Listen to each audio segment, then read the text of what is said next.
వారు విశ్వాసఘాతకం చేస్తున్నారు. నమ్మిన వారే విశ్వాసఘాతకం చేస్తున్నారు.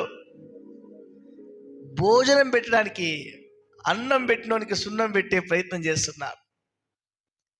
ఎవరికి భోజనం పెట్టాలో, ఎవరికి దగ్గర తీయాలో, ఎవరికి బట్టలు కొనాలో, ఎవరికి మంచి చేయాలో మనము ఆలోచించుకోలేని స్థితిలో ప్రజలు ఉన్నారు. అయ్యో, వాడిని నేను ఇంతగానో చూసుకున్నాను, వాళ్ళ కుటుంబాన్ని నేను ఇంతగానో చూసుకున్నాను, వాళ్ళ పిల్లలను నేను ఇంతగానో చూసుకున్నాను, వాళ్ళని నేను దగ్గర తీశాను, వాళ్ళకి భోజనం పెట్టాను, వాళ్ళకి బట్టలు కొన్నాను, వాళ్ళకి సమస్త చేశాను, ఇంత విశ్వాసఘాతకం చేస్తారని నేను ఊహించలేదు అనుకునేవారు చాలామంది ఉన్నారు.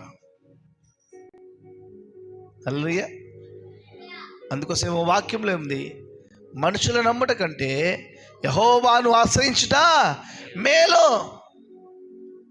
హల్లెలూయా.